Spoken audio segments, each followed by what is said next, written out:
Hello friend, स्वागत है आपका इनकी स्टडी यूट्यूब चैनल पर। आइए हम लोग देखते हैं सक्षमता परीक्षा से संबंधित तीसरे सक्षमता से संबंधित यह प्रश्न, जो कि सामान्य अध्ययन यानी जीके जीएस से रिलेटेड प्रश्न होंगे। आइए एक एक करके देखते हैं हम लोग। पहला प्रश्न आ गया है। पहला नंबर क्वेश्चन है कि किस स्थान पर आदिवासियों ने अंग्रेज के खिलाफ विद्रोह किया था। यह स्थान निम्न में से कौन सा है? तो इसमें से जो सबसे सही उत्तर होगा इस पहला नंबर क्वेश्चन का वो कौन सा होगा, आप लोग भी कमेंट करके बता सकते हैं दोस्तों। और अगर आप हमारे चैनल पर नए हैं तो प्लीज़ आप चैनल को जरूर सब्सक्राइब कर लीजिएगा, साथ ही साथ बेल आइकन को दबा लीजिए ताकि कोई भी अपडेट्स आए तो सबसे पहले आप तक पहुंचे। तो अंग्रेजों ने सबसे पहले आदिवासियों ने जो अंग्रेजों के विरुद्ध ये किया था विद्रोह, उसमें से सबसे जो करेक्ट आंसर है इस कूट के हिसाब से ऑप्शन नंबर ए आएगा कि बिहार राज्य में किया था, यानी ए जो है सबसे सही उत्तर है। दूसरा नंबर प्रश्न की ओर चलते हैं कि 1855 में संथालों ने किस अंग्रेज कमांडर को हराया था। 1855-56 ईस्वी में जो संथाल विद्रोह हुए थे उसमें से जो ये अंग्रेज के कौन से कमांडर को संथाल विद्रोह में जो है संथालियों ने हराया था, तो इसका जो सबसे सही उत्तर है वो ऑप्शन नंबर सी के रूप में जाना जाएगा कि मेजर ब्रो जो है इनको अंग्रेजी कमांडर मेजर ब्रो को संथालों ने हराया था। नेक्स्ट क्वेश्चन की ओर चलते हैं। क्वेश्चन नंबर तीसरा है कि भारत में औपनिवेशिक शासन के दौरान शैक्षणिक संस्थानों के संदर्भ में निम्नलिखित युग्मों पर विचार करना है कि कौन सा संस्थान और उसके संस्थापक कौन से है, और जो सही सुमेलित कूट है उसमें करेक्ट आंसर करना है। बनारस का संस्कृत कॉलेज, विलियमसन, कलकत्ता और मद्रास में जो कॉलेज खुला वारेन हेस्टिंग्स, और fort William college Arthur Wellesley, इसमें से कौन सा कूट जो है पहला, दूसरा और तीसरा में सबसे करेक्ट आंसर है। तो तीसरा नंबर प्रश्न का जो सबसे सही उत्तर होगा दोस्तों वह ऑप्शन नंबर बी के रूप में जाना जाएगा कि केवल कलकत्ता और मद्रास में वारेन हेस्टिंग्स के द्वारा स्थापित किया गया संस्थान जो है, तो ऑप्शन नंबर बी यानी केवल दू जो है वो सबसे सही उत्तर के रूप में जाना जाएगा। नेक्स्ट क्वेश्चन है, क्वेश्चन नंबर चौथा है कि भारतीय राष्ट्रीय कांग्रेस के प्रथम निर्वाचित यूरोपीय अध्यक्ष कौन थे। तो भारतीय राष्ट्रीय कांग्रेस के जो प्रथम निर्वाचित यूरोपीय अध्यक्ष के रूप में जाने जाएंगे, पहले संस्थापक के रूप में जाने जाते एओ ह्यूम जो कि, और जो प्रथम अध्यक्ष के रूप में जाने जाते हैं वो जाने जाते हैं डब्ल्यू.सी. बनर्जी यानी व्योमेश चंद्र बनर्जी। प्रथम पारसी अध्यक्ष दादा भाई नौरोजी हैं। प्रथम मुस्लिम अध्यक्ष जो है वो बदरुद्दीन तैयब जी हैं। प्रथम महिला अध्यक्ष जो है वो एनी बेसेंट है। प्रथम भारतीय महिला अध्यक्ष जो है वो सरोजनी नायडू जी हैं। उसी प्रकार जो है प्रथम निर्वाचित यूरोपीय अध्यक्ष या प्रथम अंग्रेज अध्यक्ष के रूप में जो हम लोग जानते हैं वो नाम आता है जॉर्ज यूले का। अर्थात चौथा नंबर प्रश्न का जो सबसे सही उत्तर है दोस्तों ऑप्शन नंबर बी के रूप में जाना जाएगा। भारतीय राष्ट्रीय कांग्रेस से कोई भी प्रश्न आए तो हमसे छूटना नहीं चाहिए। नेक्स्ट क्वेश्चन है, क्वेश्चन नंबर 5 है कि निम्नलिखित कथनों पर विचार कीजिए। तो पहला कथन है कि भारतीय राष्ट्रीय कांग्रेस का प्रथम अधिवेशन कलकत्ता में हुआ था। दूसरा है कि भारतीय राष्ट्रीय कांग्रेस के दूसरा अधिवेशन दादा भाई नौरोजी की अध्यक्षता में हुई। तीसरा है कि भारतीय राष्ट्रीय कांग्रेस तथा मुस्लिम लीग दोनों ने लखनऊ 1916 में अधिवेशन किया और लखनऊ समझौता संपन्न हुआ। तो इसमें अगर हम लोग देखें तो पहला कूट पूरी तरह गलत है, क्योंकि भारतीय राष्ट्रीय कांग्रेस का जो प्रथम अधिवेशन है वह कलकत्ता में नहीं हुआ था, मुंबई में हुआ था, जिसमें अध्यक्षता जो है वो डब्ल्यू.सी. बनर्जी किए थे। और ये संस्थापक के रूप में जो है वो ह्यूम, एलन एक्टोवियन ह्यूम का नाम आता है। दूसरा जो भारतीय राष्ट्रीय कांग्रेस का दूसरा अधिवेशन जो कलकत्ता में हुआ था और उसकी अध्यक्षता दादा भाई नौरोजी किए थे। दूसरा कथन सही है। तीसरा कथन है कि भारतीय राष्ट्रीय कांग्रेस और मुस्लिम लीग के बीच जो समझौता है वो 1916 में लखनऊ में हुआ था, लखनऊ समझौता के नाम से जानते हैं, ये भी कथन सही है। और ये 1916 में भारतीय राष्ट्रीय कांग्रेस का और मुस्लिम लीग के साथ साथ भारतीय राष्ट्रीय कांग्रेस जो दो गुटों में बटी थी, 1907 के सूरत अधिवेशन में भारतीय राष्ट्रीय कांग्रेस दो गुट में बट गई थी, गरम दल और नरम दल, तो उनका भी आपस में समझौता हो जाता है। तो लखनऊ समझौता इसलिए भी बहुत महत्वपूर्ण है, यानी इसका अगर कूट सही से देखें तो दूसरा और तीसरा दोनों कूट सही है, यानी ऑप्शन नंबर सी पांचवा नंबर प्रश्न के लिए सबसे करेक्ट आंसर है। नेक्स्ट क्वेश्चन की ओर बढ़ते हैं। छठा नंबर प्रश्न है कि रविंद्रनाथ टैगोर ने अपनी नाइटहुड की उपाधि किस कारण से त्याग दी थी। अंग्रेजों ने के द्वारा इन्हें नाइटहुड की उपाधि दिया गया था। महात्मा गांधी जी को जो है प्रथम विश्व युद्ध में सफल समर्थन के कारण जो है अंग्रेजों ने इन्हें महात्मा गांधी जी को कैसरे हिंद की उपाधि दी थी। तो महात्मा गांधी जी ने कैसरे हिंद की उपाधि त्यागी थी और ये रविंद्रनाथ टैगोर जी ने जो है वो नाइटहुड की उपाधि त्याग दी थी। तो ये किस कारण से त्यागे थे? छठा नंबर प्रश्न का जो सबसे सही उत्तर है दोस्तों वो ऑप्शन नंबर सी है कि जलियांवाला बाग हत्याकांड के कारण जो है वो ये रविंद्रनाथ टैगोर जी ने नाइटहुड की उपाधि त्याग दी थी, क्योंकि जलियांवाला बाग हत्याकांड उस वक्त का सबसे बड़ा जनसंहार था जिसमें अंग्रेजों ने निहत्थे लोगों पर गोलियां बरसा करके हजारों की संख्या में एक पार्क में बंद लोगों को जो है मौत की घाट उतार दिया था और इसी से क्षुब्ध होकर के रविंद्रनाथ टैगोर जी ने जो है वो नाइटहुड की उपाधि त्याग दी थी। नेक्स्ट क्वेश्चन की ओर बढ़ते हैं हम लोग। अगला प्रश्न देखते हैं। क्वेश्चन नंबर 7 है कि किसके कारण सार्वजनिक रोष की लहर उभरी जिसके फलस्वरूप जलियांवाला बाग में ब्रिटिश द्वारा जनसंहार की घटना घटी? कौन से ये के कारण? तो द आर्म्स एक्ट है, द पब्लिक सेफ्टी एक्ट है, रॉलेट एक्ट है, वर्नाक्यूलर प्रेस एक्ट है। तो ये जो घटनाएं घटी है जलियांवाला बाग हत्याकांड में, ये इसका जो जलियांवाला बाग हत्याकांड में जो घटनाएं घटी है उसमें जो है रॉलेट एक्ट के विरुद्ध, रॉलेट एक्ट एक कानून अंग्रेजों ने लाया था जिसके तहत जो है नो अपील, नो वकील, नो दलील और किसी पर भी मतलब उसे गिरफ्तार किया जा सकता था, उसके विरुद्ध मुकदमा चलाए जा सकते थे और उसी के तहत जो है सैफुद्दीन किचलू और डॉक्टर सत्यपाल को जो है ये गिरफ्तार किया गया था। लोग सभाएं कर रहे थे शांतिपूर्ण और उस पर अंग्रेज अधिकारियों ने जो है वो गोलियां चलाई और जिसके कारण जो है हजारों लोग मौत की घाट उतरे। तो ये द रॉलेट एक्ट के विरुद्ध जो है वो ये हो रहा था। अगले सवाल की ओर बढ़ते हैं। क्वेश्चन नंबर 8 है कि निम्नलिखित में से किसने 1942 में भारत छोड़ो प्रस्ताव का समर्थन किया था? भारत छोड़ो आंदोलन 1942 में 8 अगस्त और 9 अगस्त का ये आता है। 1942 में जो है भारतीय छोड़ो आंदोलन भारत में पूरी तरह से सक्रिय हुआ था। उसमें जो प्रस्ताव का समर्थन करने वाले हैं वो नाम आता है सरदार वल्लभ भाई पटेल का, यानी ऑप्शन नंबर सी 8वां नंबर प्रश्न के लिए सबसे करेक्ट आंसर है। नेक्स्ट क्वेश्चन है कि निम्नलिखित कुछ स्थानों की सूची दी गई है, उनका नाम उल्लेख कीजिए जहां भारत छोड़ो आंदोलन के समांतर सरकारों की स्थापना की गई। ये बलिया, सतारा, हजारीबाग और मेरठ, इनमें से सही कूट कौन सा होगा 9वां नंबर प्रश्न का?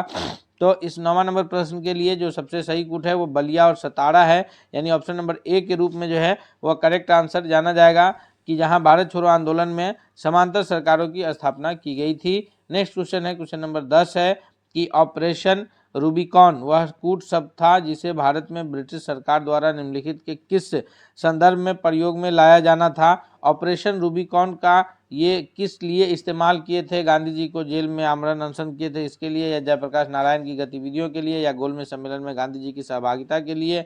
इस 10वां नंबर प्रश्न का जो सबसे सही उत्तर है वो ऑप्शन नंबर ए है कि गांधी जी जेल में जब आमरण अनशन किए थे तो इसमें ब्रिटिश सरकार ने जो है ऑपरेशन रूबिकॉन लाया था। महात्मा गांधी जी जो है वह जब ये हुआ तो पुणे जेल में आमरण अनशन शुरू किए थे जब मैकडोनाल्ड का 1932 में सांप्रदायिक पंचायत आया तो उसके विरुद्ध जो है जिसके तहत दलितों के लिए पृथक निर्वाचन मंडल की स्थापना की बात कही गई, तो महात्मा गांधी जी जेल में ही जो है वो आमरण अनशन शुरू कर दिए थे और उसी बीच जो है पुणे में महात्मा गांधी और भीमराव अंबेडकर के बीच समझौता होता है जिसे पूना पैक्ट के नाम से भी जानते हैं, जो कि 1932 में होता है।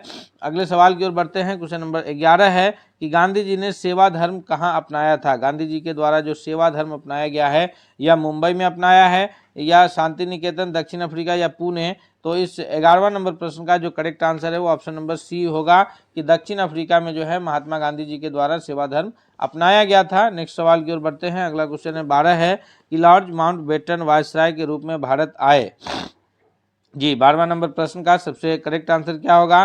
तो लॉर्ड माउंटबेटन जब भारत आए थे तो उस वक्त जो है इसका करेक्ट आंसर जो कूट में बनेगा कि यथासंभव भारत को संयुक्त रखने की विशेष हिदायत के साथ आए थे, लेकिन जो है भारत को बंटवारा करके ही गए, क्योंकि ये माउंटबेटन योजना आए ही थे अंत में। अगले सवाल की ओर बढ़ते हैं हम लोग। नेक्स्ट क्वेश्चन देखते हैं कौन सा है। तो अगला प्रश्न है हमारे स्क्रीन पर, क्वेश्चन नंबर 13 है कि भारत से विभाजन के संबंधित माउंटबेटन योजना की सरकारी तौर पर कब घोषणा हुई? भारत विभाजन से संबंधित जो माउंटबेटन योजना है या सरकारी तौर पर ये इसका घोषणा कब किया गया है? तो 13वां नंबर प्रश्न का जो करेक्ट आंसर है, इसकी घोषणा जो है वो 3 जून 1947 को किया गया, यानी ऑप्शन नंबर डी के रूप में जो है करेक्ट आंसर जाना जाएगा। नेक्स्ट क्वेश्चन है 14 नंबर प्रश्न है कि रेड क्लिफ समिति किसके लिए नियुक्त की गई थी। तो सर जॉन रेड क्लिफ की अध्यक्षता में एक समिति बनी थी, हम सभी जानते हैं। उस समिति का काम ये था कि भारत और पाकिस्तान के बीच जो है वो सीमा रेखाओं का निर्धारण करना था, यानी इसका जो करेक्ट आंसर होगा वो ऑप्शन नंबर सी के रूप में जाना जाएगा कि भारत और पाकिस्तान के बीच जो है वो सीमा रेखा को निर्धारण करने के लिए सर जॉन रेडक्लिफ की अध्यक्षता में एक रेडक्लिफ समिति बनी थी। अगले सवाल की ओर बढ़ते हैं हम लोग। नेक्स्ट क्वेश्चन है 15 है कि निम्नलिखित में से किसके अंतर्गत भारत में सर्वप्रथम सर्वोच्च न्यायालय की स्थापना की गई थी। सर्वोच्च न्यायालय की स्थापना जो है वो सबसे पहले किसके अंतर्गत किया गया था। ये 15वां नंबर प्रश्न का जो सबसे सही उत्तर है दोस्तों वो कौन सा होगा। तो 15वां नंबर प्रश्न के लिए जो सबसे करेक्ट आंसर के रूप में कुट जाना जाएगा ऑप्शन नंबर ए की रेगुलेटिंग एक्ट 1773 के तहत जो है यह स्थापना किया गया था। नेक्स्ट क्वेश्चन है कि लोक सेवाओं की परीक्षा इंग्लैंड तथा भारत में एक साथ करने की संस्तुति किसके द्वारा दिया गया।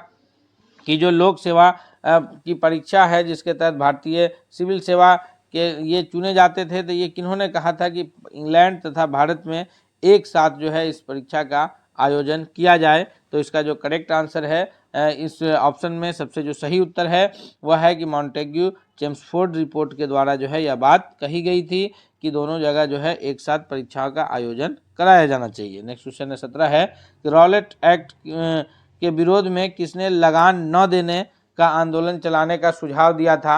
रॉलेट एक्ट जो आया था 1919 ईस्वी में, जिसमें नो वकील नो दलील नो अपील के साथ, तो इसमें लगान न देते हुए जो है ये आंदोलन चलाने का जो सुझाव दिया था, इसका correct answer option number D है कि स्वामी सदानंद जी के द्वारा जो है यह सुझाव दिया गया था कि हम लोग जो है लगान नहीं देंगे अगर इस प्रकार जो इस प्रकार के अगर कानून हम लोग पर लागू किया जा रहा है। तो क्वेश्चन नंबर 18 है जो कि भूगोल से रिलेटेड प्रश्न है। दोस्तों हम आपसे रिक्वेस्ट करेंगे कि अब हम लोग भारतीय राष्ट्रीय आंदोलन के बाद भूगोल से रिलेटेड महत्वपूर्ण प्रश्नों को देखने जा रहे हैं, इसलिए आप अगर अब तक चैनल पर नए हैं तो प्लीज़ आप चैनल को सब्सक्राइब करते हुए बेल आइकन को दबा लीजिए ताकि कोई भी अपडेट्स आए तो सबसे पहले आप तक पहुँचे। साथ ही साथ यह वीडियो पसंद आ रहा है तो वीडियो को लाइक करते हुए दोस्तों के बीच भी शेयर कीजिए। 18वां नंबर प्रश्न है कि कोर पृथ्वी की जो कोर है वो किस तत्व की प्रधानता पाई जाती है कोर में। तो इसका जो करेक्ट आंसर होगा कि पृथ्वी का जो कोर है, अगर हम लोग बात करें पृथ्वी की, तो ये सेंटर में जो सबसे अंदर में ये कोर बनता है, यहाँ पर जो है लोहा और निकेल की प्रधानता पाई जाती है क्योंकि कोर सबसे अंदर में है। ऑप्शन नंबर डी के रूप में करेक्ट आंसर जाना जाएगा। नेक्स्ट क्वेश्चन की ओर बढ़ते हैं हम लोग। अगला प्रश्न कौन सा है देखते हैं। क्वेश्चन नंबर 19 है कि भूपर पट्टी पर पाए जाने वाले विभिन्न तत्वों की मात्रा का सही अवरोही क्रम कौन सा है, यानी सबसे अधिक मात्रा में, फिर उससे कम मात्रा में। तो भूपर पट्टी पर जो ये ऑप्शंस में हमारे पास तत्व मौजूद है, इनमें से जो 19वां नंबर प्रश्न का सबसे करेक्ट आंसर होगा वो ऑप्शन नंबर डी के रूप में जाना जाएगा कि जो सबसे सही क्रम है वह है सबसे अधिक ऑक्सीजन, उसके बाद सिलिकॉन, फिर एल्युमिनियम और लोहा। इस प्रकार जो है ये सही क्रम है। नेक्स्ट क्वेश्चन की ओर बढ़ते हैं हम लोग। अगला प्रश्न देखते हैं। क्वेश्चन नंबर 20 है कि रिक्टर स्केल का प्रयोग किसके मापने के लिए किया जाता है। जी दोस्तों, तो रिक्टर स्केल के प्रयोग से जो है सिस्मोग्राफ उस यंत्र का नाम है और रिक्टर स्केल पैमाना पर जो है मापा जाता है। वह मापा जाता है क्या चीज़, तो उस पर मापा जाता है भूकंप की तीव्रता, अर्थात ऑप्शन नंबर सी जो है वो करेक्ट आंसर होगा। 20वां नंबर प्रश्न के लिए भूकंप का कोई पूर्वानुमान नहीं है, भूकंप आने के पश्चात जो है वह सिस्मोग्राफ के द्वारा रिक्टर पैमाने पर जो है उसे मापा जाता है। 20वां नंबर प्रश्न का सबसे सही उत्तर ऑप्शन नंबर सी के रूप में जाना जाएगा। अगर उस डिवाइस की नाम पूछा जाए तो वह सिस्मोग्राफ है और स्केल जो है वो रिक्टर स्केल है। क्वेश्चन नंबर 21 है कि वातावरण की वह परत जो रेडियो तरंग को परावर्तित करती रहती है, जिसमें रेडियो तरंग का परावर्तन संभव है, वह वातावरण के कौन से परत में संभव है। आयन मंडल है, क्षोभ मंडल है, संताप मंडल है या वायुमंडल है। तो इस 21वां नंबर क्वेश्चन का जो करेक्ट आंसर है दोस्तों ऑप्शन नंबर ए के रूप में जाना जाएगा कि वह आयन मंडल में जो है यह चीज संभव हो पाता है। नेक्स्ट क्वेश्चन की ओर बढ़ते हैं। क्वेश्चन नंबर 22 है सुमेलित करना है, एक और देश है, दूसरी ओर उनके सर्वोच्च शिखर है। अर्जेंटीना है, इक्वेडोर है, तंजानिया है और संयुक्त राज्य अमेरिका है। उनके शिखर जो है किलिमंजारो है, कांकागुआ है, माउंट मैकिनले है और फिर जो है चेम्ब्राजो है। इस 22वां नंबर प्रश्न के लिए करेक्ट आंसर क्या होगा? तो इसका जो सही उत्तर है कि अर्जेंटीना का जो ये है सर्वोच्च शिखर एकांकागुआ है, उसी प्रकार इक्वेडोर जो है वो चिम्बराजो है, तंजानिया का जो सर्वोच्च शिखर है वो किलिमंजारो है और संयुक्त राज्य अमेरिका का जो है वो माउंट मैकिनले है, यानी ऑप्शन नंबर बी के रूप में जो है वो करेक्ट आंसर जाना जाएगा। नेक्स्ट सवाल की ओर बढ़ते हैं हम लोग। अगला प्रश्न देखते हैं, क्वेश्चन नंबर 23 है कि नेफोमीटर जो है वो किसके मापने के लिए इस्तेमाल किया जाता है? जी दोस्तों, 23वां नंबर प्रश्न का जो सबसे सही उत्तर होगा कि नेफोमीटर के जरिए जिस ये की माप की जाती है, वर्षा की मात्रा है या बादलों की दिशा एवं गति है या सागरीय लवणता है। तो इस 23वां नंबर क्वेश्चन के लिए correct answer option number B है कि बादलों की दिशा एवं गति मापने के लिए नेफोमीटर का उपयोग होता है। क्वेश्चन नंबर 24 है कि निम्नलिखित में कौन सा सही सुमेलित नहीं है? जी 24वां नंबर प्रश्न का सबसे करेक्ट आंसर क्या होगा कि इवेपोरीमीटर ये जलवाष्प की मात्रा मापी जाती है, करंट मीटर जल प्रवाह की मात्रा, फिर एटमोमीटर दो स्थानों के मध्य दूरी का मापन और फिर जो है रोटामीटर इसमें जो है जलीय आर्द्रता का मापन। तो इस 24वां नंबर क्वेश्चन का जो करेक्ट आंसर है वो ऑप्शन नंबर डी के रूप में जाना जाएगा। नेक्स्ट क्वेश्चन की ओर बढ़ते हैं कि सूची 1 और दूसरी ओर सूची 2 को सुमेलित करना है। एक ओर पर्वतीय दर्रा है और दूसरी ओर उसके स्थित राज्य हैं। तो कौन से राज्य में कौन सी पर्वतीय दर्रा स्थित है? इसका सही उत्तर क्या होगा 25वां नंबर प्रश्न के लिए? तो माना दर्रा यह उत्तराखंड राज्य में स्थित है, नाथुला दर्रा यह सिक्किम राज्य में स्थित है, जोजिला दर्रा यह जो है जम्मू कश्मीर राज्य में स्थित है और उसी प्रकार जोजिला दर्रा जो है यह हिमाचल में है और सिपकिला दर्रा जो है ये जम्मू में। ये ऑप्शन नंबर जो है ये जोजिला दर्रा इसका जो करेक्ट कूट बनेगा 25वां नंबर का, माना दर्रा उत्तराखंड, नाथुला दर्रा सिक्किम और उसके बाद जो है फिर ये जोजिला दर्रा जो है ये जम्मू कश्मीर में और फिर सिपकिला दर्रा यह हिमाचल में, यानी ऑप्शन नंबर सी के रूप में जो है वो करेक्ट कूट बनेगा। ऑप्शन नंबर सी इसका सबसे सही उत्तर के रूप में जाना जाएगा। माफी चाहते हैं, जोजिला दर्रा जम्मू कश्मीर में स्थित है और सिपकिला दर्रा जो है यह हिमाचल प्रदेश में स्थित है। अगले सवाल की ओर बढ़ते हैं हम लोग। नेक्स्ट क्वेश्चन है, क्वेश्चन नंबर 26 है कि निम्नलिखित में से कौन सा कथन सत्य नहीं है कि महानदी का उद्गम स्थल छत्तीसगढ़ में है, गोदावरी का उद्गम स्थल महाराष्ट्र में है, कावेरी का उद्गम स्थल आंध्र प्रदेश में है और ताप्ती का उद्गम स्थल जो है वो मध्य प्रदेश में है। इस 26वां नंबर प्रश्न के लिए जो सही कूट है दोस्तों यह ऑप्शन नंबर सी के रूप में जाना जाएगा कि कावेरी का उद्गम स्थल आंध्र प्रदेश में है। यह कथन सही नहीं है, बाकी सभी कथन जो है इसमें करेक्ट है। नेक्स्ट क्वेश्चन की ओर बढ़ते हैं हम लोग। अगला क्वेश्चन है 27 है कि भारतीय संविधान के अनुच्छेद 344 के तहत प्रथम राजकीय भाषा आयोग का गठन हुआ था। जी 27वां नंबर प्रश्न का जो सबसे सही उत्तर है कि भारतीय संविधान के अनुच्छेद 344 के तहत जो प्रथम राजकीय भाषा आयोग का गठन हुआ है वह 1955 ईस्वी में बीजी खेर की अध्यक्षता में, यानी ऑप्शन नंबर बी के रूप में जो है 27वां नंबर प्रश्न का सबसे सही कूट जाना जाएगा दोस्तों। नेक्स्ट सवाल की ओर बढ़ते हैं। अगला सवाल है क्वेश्चन नंबर 28 है कि शिक्षा को किस संविधान संशोधन के द्वारा राज्य सूची से निकाल करके समवर्ती सूची में लाया गया है? अब जो है वर्तमान में शिक्षा जो है वो समवर्ती सूची का विषय है, यानी शिक्षा के ऊपर जो कानून बनाने का अधिकार प्राप्त है वो भारत सरकार को भी प्राप्त है और राज्य की सरकारों को भी प्राप्त है। इसी कारण जो है भारत सरकार जो है ये अभी नेशनल एजुकेशन पॉलिसी 2020 बनाई है जिसे हर राज्य में लागू किया जाएगा। एक फिर नेशनल फ्रेमवर्क पे भी काम चल रहा है। इससे पहले जो नेशनल करिकुलम फ्रेमवर्क जो है 2005 चल रहा है, एनसीएफ 2005, और उसके बाद जो है एनसीएफ पर काम अभी चल रहा है करिकुलम फ्रेमवर्क पर। तो ये जो समवर्ती सूची में शिक्षा को जो जोड़ा गया है वो 42वां संविधान संशोधन, यानी ऑप्शन नंबर सी जो है इसका करेक्ट आंसर होगा। नेक्स्ट क्वेश्चन है 29 की लोकतांत्रिक विकेंद्रीकरण का सुझाव किनके द्वारा दिया गया था? यानी लोकतांत्रिक विकेंद्रीकरण के द्वारा जो है वो सत्ता का विभाजन अलग अलग स्तरों पर किया जाए, यह किस समिति की अध्यक्षता ने इसका सुझाव दिया था? तो इसकी जो सुझाव देने का जो काम किया है वो बलवंत राय मेहता समिति, ऑप्शन नंबर डी के रूप में जो है यह 29वां नंबर प्रश्न जाना जाएगा दोस्तों। 30वां नंबर प्रश्न है हमारे स्क्रीन पर कि राष्ट्रपति किस स्थिति में अध्यादेश जारी कर सकता है? राष्ट्रपति को जो अध्यादेश जारी करने का अधिकार प्राप्त है वह ये आपातकाल, वित्तीय आपातकाल, सदन में के अधिवेशन न रहने की स्थिति में, लोकसभा के अधिवेशन न रहने की स्थिति में।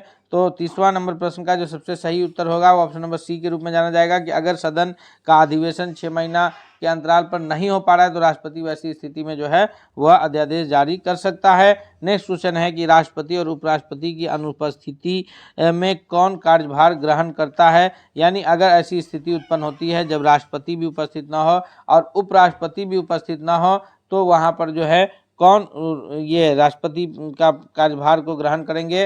तो वैसे सिचुएशन में भारत के जो सर्वोच्च न्यायालय के मुख्य न्यायाधीश होंगे वो जो है इसके जैसे एम हिदायतुल्लाह जो है एक बार कार्यवाहक राष्ट्रपति के रूप में जो है कार्यभार ग्रहण किए थे। अभी जो वर्तमान में ये सर्वोच्च न्यायालय के जो मुख्य न्यायाधीश हैं वो DY चंद्रचूड़ जी हैं। याद रखेंगे हम लोग। हमारे राष्ट्रपति महोदया जो है वो द्रौपदी मुर्मू जी हैं, उपराष्ट्रपति जगदीप धनखड़ हैं और ये दोनों अगर अनुपस्थित हों तो ऐसी स्थिति में जो है DY चंद्रचूड़ जी इसका राष्ट्रपति का कार्यभार ग्रहण करेंगे। तो इन अनुपस्थिति के क्रम में जो देश के सर्वोच्च न्यायालय के जो मुख्य न्यायाधीश होते हैं वो कार्यभार को ग्रहण करते हैं। नेक्स्ट है कि राज्यसभा का सर्वप्रथम गठन किस वर्ष हुआ था, कब हुआ था।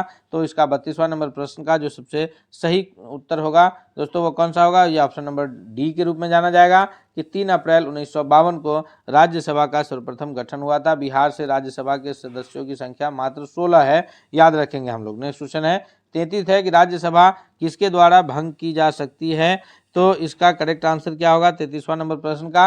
राज्यसभा जो है वो एक अस्थाई सदन है जिसके सदस्यों का जो कार्यकाल होता है वो 6 वर्षों का होता है और प्रत्येक 2 वर्ष पर जो है वो 1/3 सदस्यों की सदस्यता पूरी होती है, फिर उस पर पुनः निर्वाचन होता है। अभी वर्तमान में राज्यसभा का निर्वाचन की प्रक्रिया चल रही है तो हम ये नहीं कह सकते हैं कि राज्यसभा को कभी भंग किया जाता है। लोकसभा प्रत्येक 5 वर्षों पर भंग होता है लेकिन राज्यसभा कभी भंग नहीं होता, अर्थात ऑप्शन नंबर डी जो है करेक्ट आंसर होगा कि इनमें से कभी नहीं, क्यों किन्हीं के द्वारा और कभी राज्यसभा भंग नहीं होता। वो एक अस्थाई सदन है, उसको भंग नहीं किया जाता है। नेक्स्ट सवाल की ओर बढ़ते हैं। क्वेश्चन नंबर 34 है कि केंद्र सरकार में राज्य मंत्री की क्या स्थिति है। जी, वो राज्यपाल द्वारा नामांकित व्यक्ति होता है, वो राज्य मंत्रिमंडल द्वारा नामांकित व्यक्ति होता है, वो राज्य सरकार के हितों की देखभाल करता है या फिर वह केंद्र सरकार का ऐसा मंत्री होता है जो कि मंत्रिमंडल का सदस्य नहीं होता है। तो 34वां का जो करेक्ट आंसर है वो ऑप्शन नंबर डी के रूप में जाना जाएगा दोस्तों कि वह केंद्र सरकार का एक ऐसा मंत्री होता है जो कि मंत्रिमंडल का सदस्य नहीं होता है। नेक्स्ट है कि सर्वोच्च न्यायालय के न्यायाधीश के विरुद्ध जो महाभियोग का प्रस्ताव पारित हो जाने पर पदच्युत, यानी जब महाभियोग अगर किसी सर्वोच्च न्यायालय के न्यायाधीश के विरुद्ध महाभियोग लाया गया और वो महाभियोग जो है वो पारित हो गया तो वैसी स्थिति में पदच्युत करने का आदेश कौन जारी करता है। तो इस 35वां नंबर प्रश्न का जो करेक्ट आंसर है वो ऑप्शन नंबर बी के रूप में जाना जाएगा कि पदच्युत करने का आदेश जो जारी करेंगे वो राष्ट्रपति महोदय के द्वारा किया जाएगा, यानी ऑप्शन नंबर बी सबसे सही उत्तर है। नेक्स्ट सवाल की ओर बढ़ते हैं। क्वेश्चन नंबर 36 है कि ध्वनि की तरंग में कौन सा शब्द जुड़ा हुआ नहीं है। तो ध्वनि तरंगों से जो जुड़ा हुआ शब्द है वो हर्ट्ज भी है, डेसिबल भी है, मैक भी है, यानी जो शब्द नहीं जुड़ा हुआ है वो ऑप्शन नंबर सी के रूप में जाना जाएगा कि कैंडेला जो है वह ध्वनि तरंगों में जुड़ा हुआ शब्द नहीं है। नेक्स्ट क्वेश्चन की ओर बढ़ते हैं। क्वेश्चन नंबर 37 है कि अग्निशामक में कौन सी गैस काम आती है। अग्निशामक आग बुझाने के क्रम में कौन सी गैस काम आती है। तो इसके लिए जो करेक्ट आंसर बनेगा दोस्तों 37वां नंबर प्रश्न का वो ऑप्शन नंबर ए कि कार्बन डाइऑक्साइड गैस जो है वो अग्निशामक में गैस के रूप में काम आती है। नेक्स्ट क्वेश्चन है 38 है कि स्वतंत्र रूप से लटके हुए लकड़ी के एक ढांचे की कील ठोकना कठिन है, क्यों सा नियम इस कथन का समर्थन करता है। तो इसका जो सबसे सही उत्तर है 38वां नंबर प्रश्न का वो ऑप्शन नंबर सी के रूप में जाना जाएगा कि वहाँ न्यूटन का तीसरा गति नियम यानी क्रिया के बराबर और विपरीत प्रतिक्रिया होती है, यह कार्य करता है। नेक्स्ट क्वेश्चन है क्वेश्चन नंबर 39 है कि निम्नलिखित में से किसमें प्रति ग्राम प्रोटीन की मात्रा सबसे अधिक होती है। तो जो ऑप्शंस हमारे पास मौजूद है उनमें से जो प्रति ग्राम प्रोटीन की मात्रा सबसे अधिक होती है 39वां नंबर में ये सबसे करेक्ट आंसर के रूप में जाना जाएगा कौन सा। तो इसका जो सबसे सही उत्तर के रूप में जाना जाएगा वो ऑप्शन नंबर डी की मूंगफली में। नेक्स्ट सवाल की ओर बढ़ते हैं दोस्तों। क्वेश्चन नंबर 40 है कि निम्नलिखित में से किस पदार्थ का उपयोग बर्तन को चमकीला बनाने के लिए किया जाता है। तो इस 40वां नंबर प्रश्न का जो सही उत्तर होगा वह है कि जिंक ऑक्साइड का प्रयोग जो है वो बर्तन को सबसे अधिक चमकीला बनाने के लिए किया जाता है। दोस्तों, इस प्रकार हम लोग 40 महत्वपूर्ण प्रश्नों को उसके उत्तर की व्याख्या के साथ किए हैं। हम उम्मीद करते हैं कि यह प्रश्न आपको बहुत ही हितकारी और लाभकारी साबित होगा। इसलिए आपसे रिक्वेस्ट है कि अगर आप अब तक हमारे चैनल पर नए हैं तो प्लीज चैनल को सब्सक्राइब करते हुए बेल आइकन को दबा लीजिएगा। साथ ही साथ अगर आप दोस्तों इस वीडियो को लाइक नहीं किया तो लाइक करते हुए दोस्तों के बीच शेयर कीजिए ताकि सभी लोग इससे बेहतर फायदा उठा सके। मिलते हैं अगले सेट के साथ, तब तक के लिए धन्यवाद।